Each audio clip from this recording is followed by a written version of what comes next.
Hi everybody, I'm Stefano Ortolani. First of all, let me say what a pleasure it is to be part of a virus bulletin lineup in these strange times. In this presentation, we will be talking about the evolution of XL4 macro weaponization and use some of our internal telemetry to show you how this specific vector has been used by malware authors in the last few months. But first, a quick word about us. While in different capacities, we're all part of a network security business unit at VMware. Baibhav and I are part of a threat intelligence team, while James is instead part of the anti-malware group. The agenda of the talk is pretty straightforward. I will show you what XL4 macros are and how they are different from standard macros. I will then detail the timeline of the techniques used by XL4 macros and then pass control over to James and Baibhav, who will explain in much more detail clusters and techniques. If we manage to keep you interested until the very end, you'll see me again sharing some concluding remarks. So why did we focus on XL4? Well, it turned out that XL4 macros have been quite a trend for commodity malware to drop an executable payload. In the last few months, we have seen several droppies, TrickBot or Dynabot to name a few. The reason why this vector was quickly picked up is because lots of tooling was not equipped to parse this specific format, resulting in false negatives for many vendors. Keep in mind also that while XSL files were the most affected, nothing prevents other file formats executing XL4 macros to be vulnerable as well. So what are XL4 macros? They're something incredibly old, but also nothing incredibly fancy. They're a type of function or formula that, unlike those that we use every day, can also access lower-level system facilities. For example, they can access the system shell or simply pop up an alert message. They're also extremely easy to use, as they're invoked in the very same way standard functions are. Unfortunately, they're also totally legitimate because they provided access to mathematical and statistical functions when VBA, Visual Basic for Applications, was not around. So to recap, standard macros are limited to workbook-related computations, and they cannot interact with the underlying system. XL4 macros, on the other hand, can access the whole set of low-level functions, but do require an XL4-enabled macro sheet. Nowadays, they're also deprecated in favor of VBA. So how difficult is to create an XL4 macro? Well, it literally takes 30 seconds. You obviously need an Excel file. You then need to create an XL4 macro sheet, add it to the spreadsheet, write your function, right-click on it, and bam, the calculator can pop up like that easy. So how do those macro work, actually? Well, execution begins with a cell containing the auto-open label. After that, the control flow is quite simple. It's sequential, and all cells are executed one after the other one. Obviously, there are also instructions to transfer control, for example, go to and run. Data, on the other hand, is copied and moved around using formula and formula.fill functions, respectively writing a single cell or a range of cells. So what did our telemetry see? Well, we saw several different waves of malicious XL file using XL4 macros. You can see here almost 10 months of telemetry data. Most interesting, each of those waves was quite unique, getting more and more sophisticated over time. And why was that happening? Well, the reason is quite simple. It's a typical example of researchers building up their tooling to catch up with a new technique and bad guys trying to evade them. We were then happy to see a drop of activity by the end of August, although it's a bit too early to claim victory, right? I mean, like it might as well be some summer holidays taking place. So what about those waves? Well, as I mentioned, there were many, and we will detail and analyze each of them in detail. For now, I want to highlight how they focus on two different aspects: how to download and execute the payload, and how to evade detection. For example, we could see how in February, at the very beginning, their favorite way to download files was via data connection objects. Then they moved on to Windows APIs in March, and then onwards to leaving off the line binaries. Ultimately, they even used Explorer itself. Evasions also became more and more complex. The first one were just plain simple. They were using a font which was white colored, so to make the text basically invisible to an analyst. Later ones, instead, they were using some sort of encryption / obfuscation, so getting more and more complex. In total, we identified 15 different clusters, and we will detail each of them in the next section. All right, thank you, Stefano. Hello, everyone. My name is James Haughom, and I'm going to jump right on into these very, very fun clusters. So this first cluster really sets the stage for all clusters that follow, as most are simply just going to extend or build upon this pre-existing code. So first of all, this cluster features a hidden macro sheet, which just means that the XL4 payload is actually hidden from the user, right? That whole XL4 enabled macro sheet is hidden from the user's view. It's trivial to unhide because you can just right-click on this tab in Excel and then unhide it, but this is still still technically a defense mechanism. So probably the most significant feature of this cluster, though, is all of the anti-sandboxing that takes place, and these are through environment checks. So we don't typically see a lot of anti-sandboxing when it comes to VBA macros or RTF payloads or other maldocs, but what we see here are actually 3 different environment checks. So the first one, which is in A1, actually requires user interaction with the message box. What that means is that if a sandbox doesn't have full user emulation to click through this pop-up, then it's not going to continue executing, and you won't see full behavior of the sample.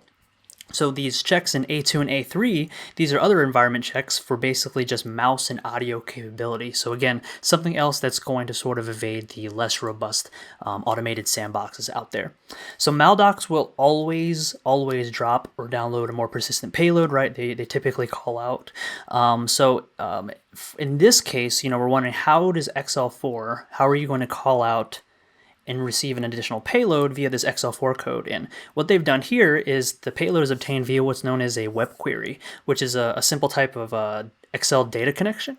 So this feature will actually be stored in the binary as what's known as a decon record. So a decon record is just a type of BIF record. So these XLS files, which are of the compound binary file format, they're going to contain what's known as a workbook stream.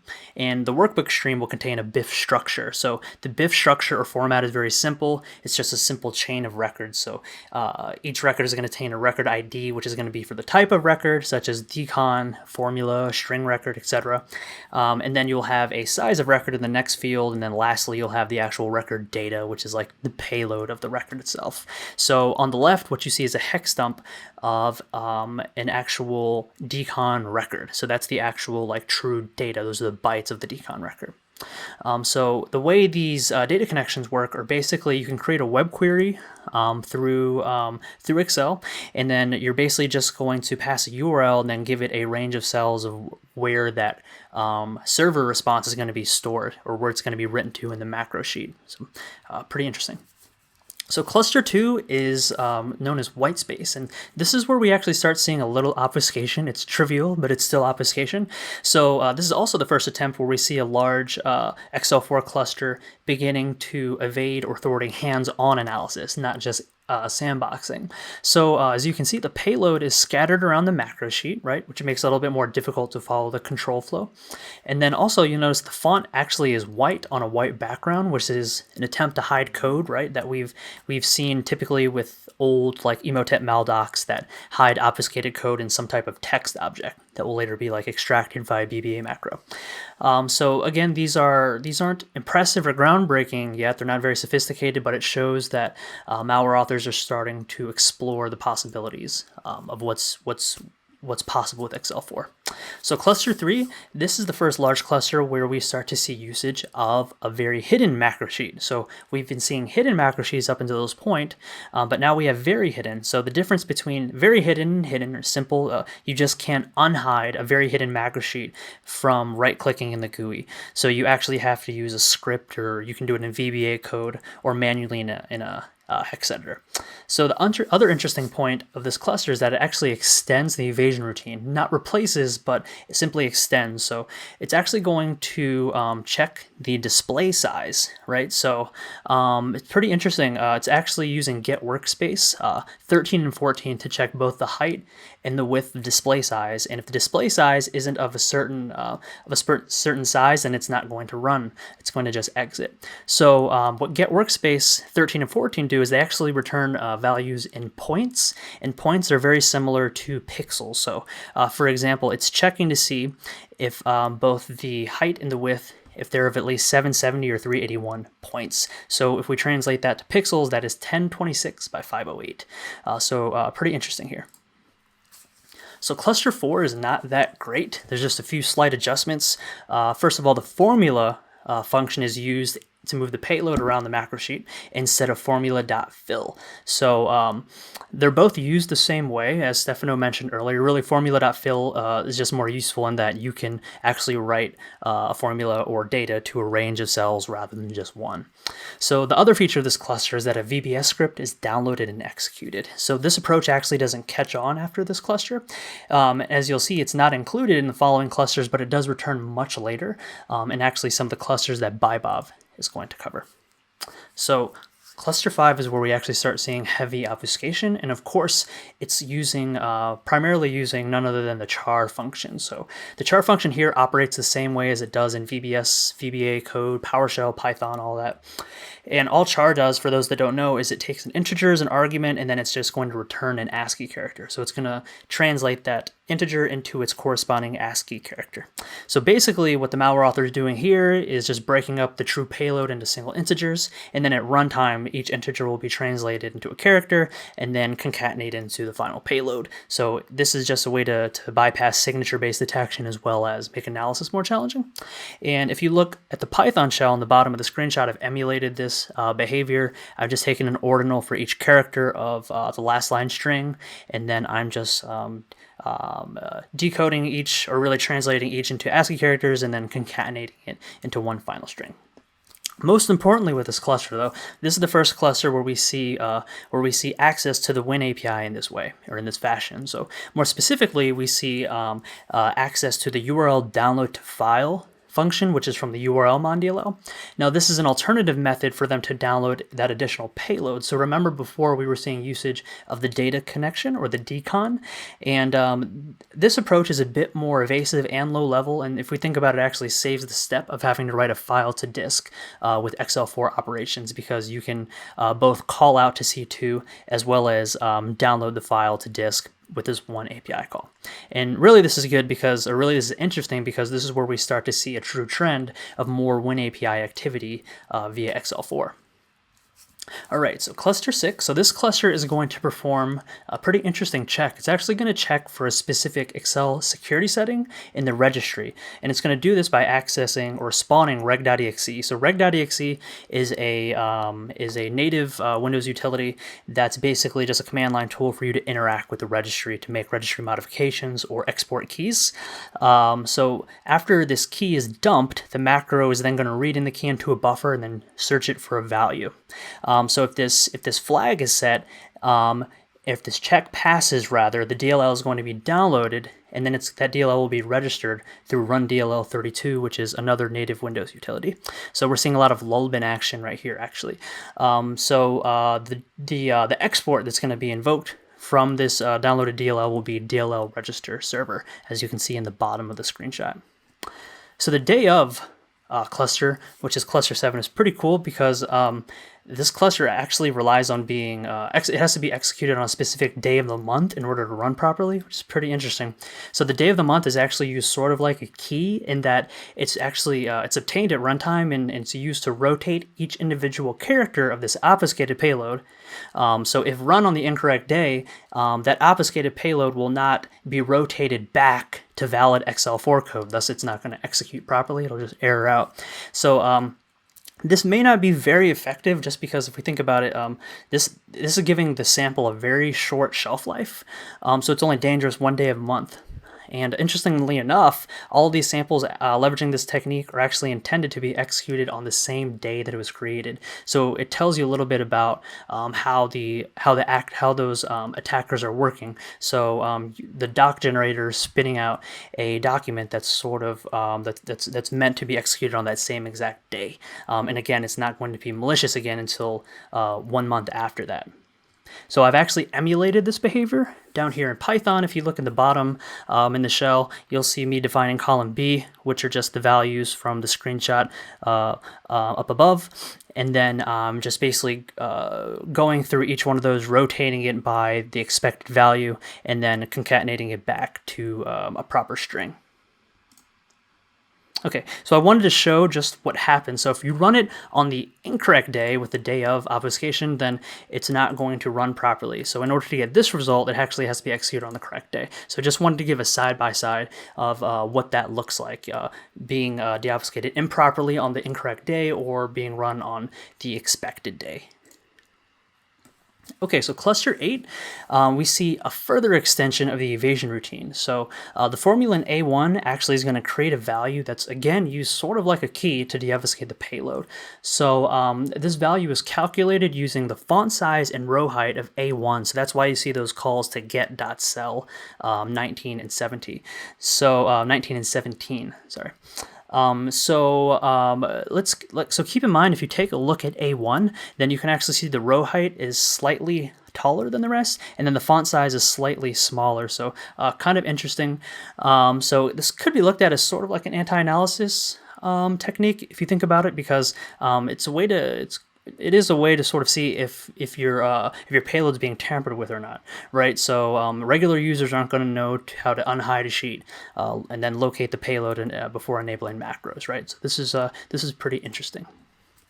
So cluster 9 is not that cool, but it's still a trend. So this cluster, what's interesting is that it contains dozens of macro sheets, which is anomalous for XL4 malware, because up until this point, we've only seen maldocs, XL4 maldocs, with at most like 2 bound sheet records, right? One bound sheet would be the macro sheet with the XL4 payload, and the other bound sheet would be that worksheet that has like a phishing image to entice the user into enabling macros. So this trend doesn't catch on right away, but it does return a few clusters later with some of what Baibhav will cover. There are a couple reasons, I imagine, why they attempted this. I mean, one could be to try to hide the macro sheet, right, that contains the actual payload among a bunch of other macro sheets, which could make it a little bit more difficult for the reverse engineer to try to identify which one to focus in on and find the payload. Or perhaps this is an attempt to blend in with benign XL4 documents, because what we've noticed is that a lot of the benign XLS samples actually contain a larger number of macro sheets than the malicious ones. As I said, they usually just have 2, where the benign ones will have significantly more, both sheets and data. Okay, so cluster 10 is Noname. So this is the first cluster that we're seeing use what are known as hidden defined names. So names in Excel are pretty much like variables, so they can reference like a specific cell or specific value, such as the auto open name. So this is really an attempt just to evade hands-on analysis, right? Because all it's doing is hiding these names from the user, right? They're still operating and executing properly by Excel. So code execution is not hindered in any way. It's just there to hinder analysis.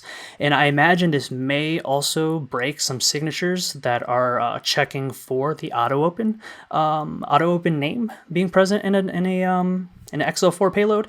And I say that because the hidden flag, if it's set, it's going to be a different value over here in the hex dump. So what we've seen up to this point is non-hidden name, which would be 0x20. So if you've been looking for 0x20 up until this point, this hidden flag being set, that 1 is actually going to break your signature, obviously. So continuing with cluster 10, this is pretty interesting here, because this is the first time we're seeing somewhat sophisticated control flow obfuscation. We've seen a little bit, but this one is getting a lot more involved. This isn't something that we also see a lot of in documents when we talk about like VBA macros or some of the RTF payloads. When we talk about control flow obfuscation, it's usually looking at portable executables or ELF binaries during like unpacking routines. So this is 100% an attempt to thwart hands-on reversing, though, right? Sandboxes in Excel, as we said before, they're not going to be bothered or hindered by code being located all over the place. It's just going to go where it needs to go and execute payload. So this makes the job for the analyst a bit harder, because they're going to have to carefully like step through and examine this code, have to identify where the interesting code blocks are. So following each jump can be time consuming. So if we go back and we look at the sequence here on the left-hand side, the sequence is simple. It's going to be decode a value and then jump, and the jump will either be through go to or run. Those can kind of be used interchangeably. So this little sequence is basically just going to repeat and repeat until the true payload is fully deobfuscated. All right, so cluster 11, this is the first cluster that is actually using window activity as a means of detecting sandboxing or analysis. So if your window is hidden, and when I say the window, I mean Excel. If the Excel window is hidden or minimized, which if you think about it, both sort of suggest that the sample is not being viewed by a regular user, then the sample will not run properly. The other interesting point here is this cluster is also checking to see if it's being run in single step mode. So for those of you that don't know, single step mode is like the debugging mode for XL4 macros. So if you look at the top, you'll see a screenshot there of me debugging an XL4 macro, and this is this is the world's tiniest debugger right here. So it's very handy actually. And in the bottom, what you're seeing in the code in the bottom, I'm basically just displaying what happens in these calls to get Windows 7, 20, and 23, where I'm writing the value in the column right next to it. So you can see false, true, and 3, and those are all returned from the from me having a maximize Excel window. And then lastly, you'll see that check for get workspace 31, which is trying to find if it's running in single step mode, which it was not because I was just running it at that point. All right, so cluster 12. So this is the last cluster that I'm going to be covering, and then I'll pass control over to Baibhav. So this cluster is switching up the obfuscation quite a bit because now it's using the mid function heavily instead of the char function. So I've really only seen mid used in like VBA code and VBS, and it's used basically just to extract substrings or a sequence of characters from an existing string. So this technique is obviously going to break any obfuscation related signatures that rely on the char function, which is what we've typically seen up until this point. So this cluster is also going to leverage a downloads check, and that introduces 2 new functions that we have not yet observed, and it's going to be the files function and isError. So isError is self-explanatory, but files is pretty interesting. So files is handy because you pass it a full path as an argument, and then it's going to return an array of all the files located, or all the file names of files that are located in that directory.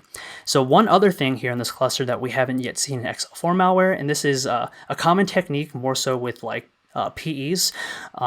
This malware will actually call out to a benign domain, which is actually, it's going to contact Microsoft before it calls out to C2.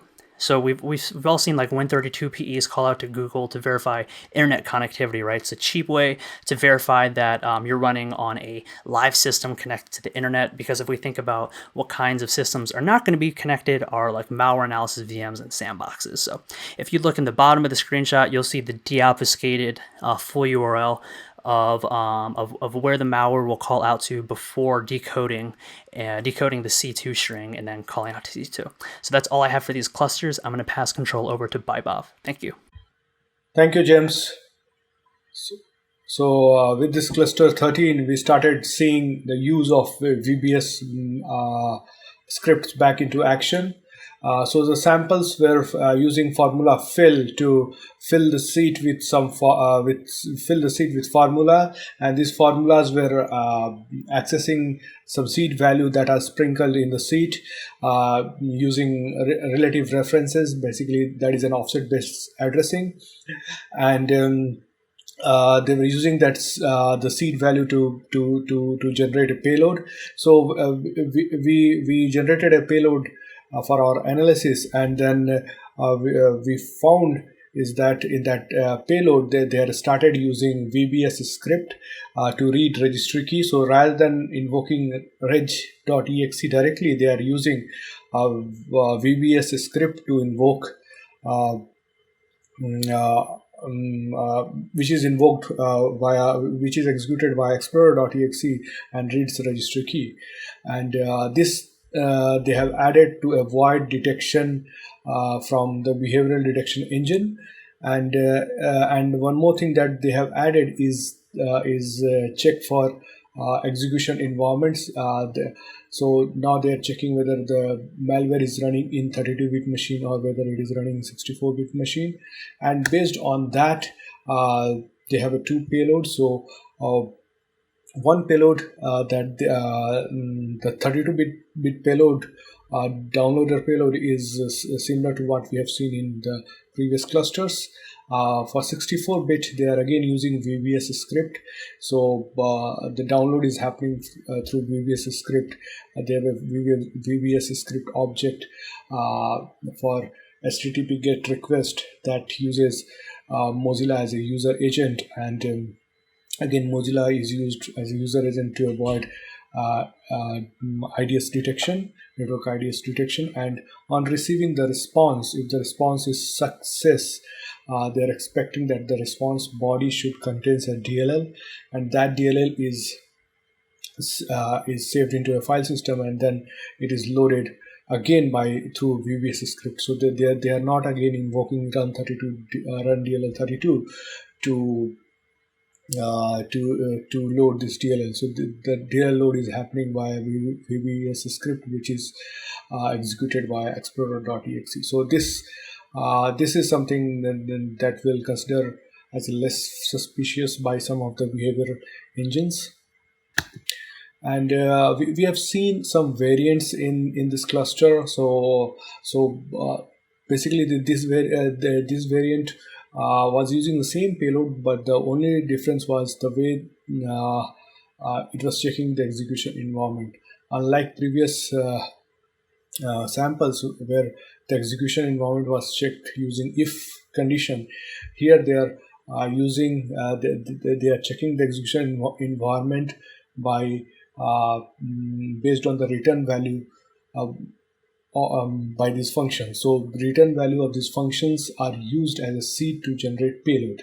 So if the execution environment is wrong, if the malware is executed in a sandbox environment, it will result in generation of wrong payload, and so the execution will not happen there. So it's quite an interesting technique, and also this will help to defeat a lot of static deobfuscator, because static deobfuscator doesn't have a context of the runtime environment, so they will not be able to deobfuscate this kind of code. So we found another cluster that was using custom function name to call the Windows functions, like the common Windows functions are called using some custom function name. So there is a function called register, which provides a flexibility to register Windows functions with some custom name. And as you can see, there is one register call which is trying to register URL download to a file that is in URL mon.dll with some custom name, some funky custom name, and then they are using that custom name to call that particular API. So they started using this technique as a obfuscation, and also they are trying to use this will help to evade a lot of deobfuscator tool. Basically the static deobfuscator tool that tries to extract the useful strings like function name, URLs, and DLLs.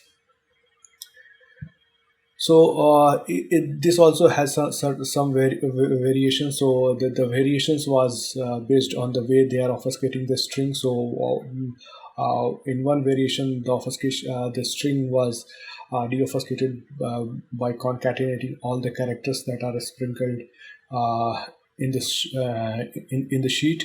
And in the second variant, they are taking more complex approach. They have a subroutine. In that subroutine, they have a loop. That loop accesses a sequence of seed value, and at the end there is a end of sequence marker, and they use that end of sequence marker to terminate the loop. And once the loop is done, the string is created, and they use that string further in the payload. So finally we found one more cluster, and this cluster was making use of PowerShell.exe. So it was invoking PowerShell.exe directly from the macro, and it was in this PowerShell script is used as a second stage payload.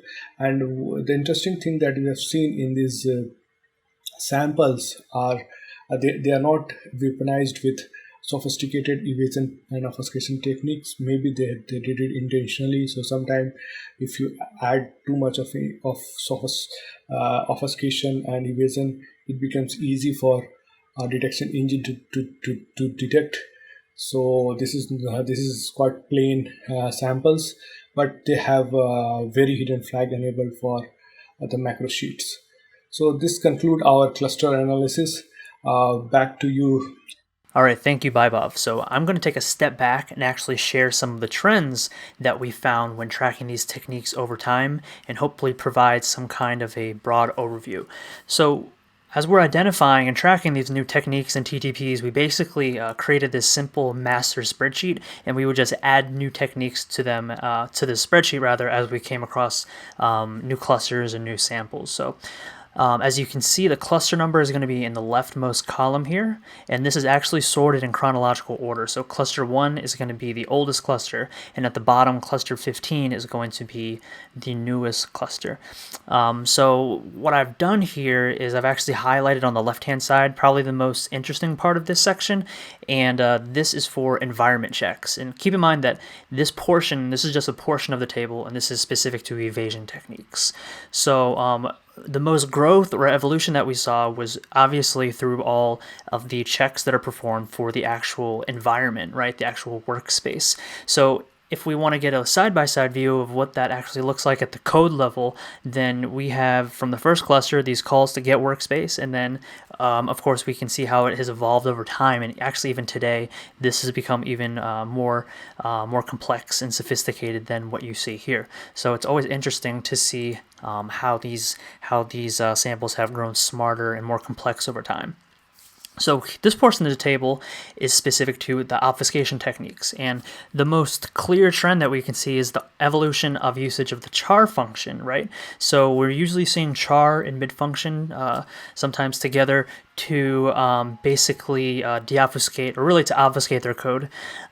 So this right here will just show how it has gone from just a single integer being passed as an argument to the char, all the way to where we are now, where we have like nested operations that are passed as arguments, doing multiple like mathematical computations in order to decode some value that will eventually resolve to an integer and get past the char. So seeing this breakdown over time is always interesting, and then we can get a quick side-by-side again, as we did with the last table, of just to see how this has become more complex over these past 6 or 7 months here.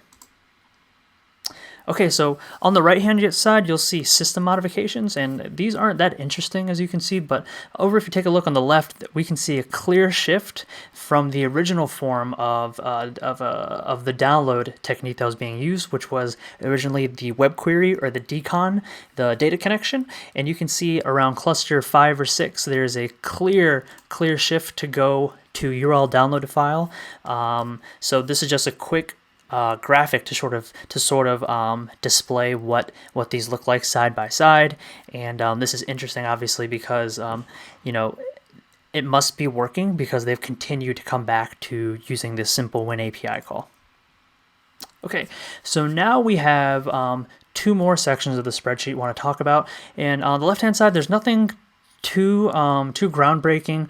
We have been keeping track of these common functions that keep popping up. Not seeing any specific trends here, but on the right hand side this is pretty interesting because we can sort of see a back and forth between the type of macro sheets that are being leveraged, whether they're hidden, very hidden, or not hidden at all.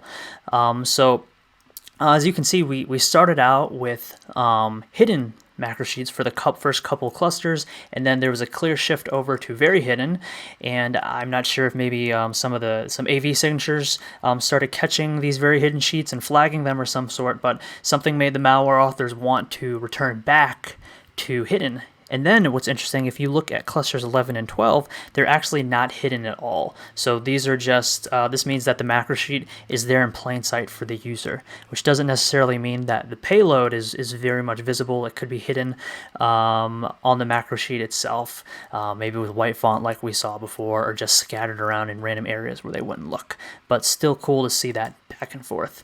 And what that looks like to us, right, when we're in Excel, we're in the GUI. I just wanted to show you guys a side-by-side. On the left, of course, is a very hidden macro sheet, and you can see unhide is grayed out. And then on the right-hand side, you will see a hidden macro sheet, and you are able very much to unhide it easily there in the GUI. So that's it for the breakdown of the techniques. I'm going to pass it back to Stefano for the conclusion. Thank you. Hello again.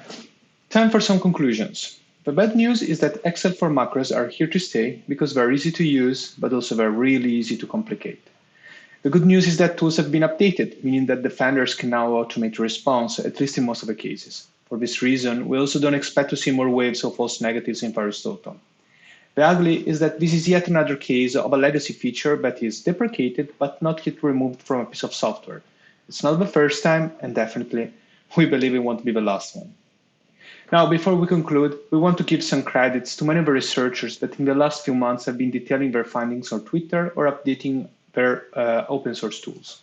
This research owes them a lot, and we would like to publicly thank them. So that's all, folks. Hope you find this interesting, and thanks a lot for your attention.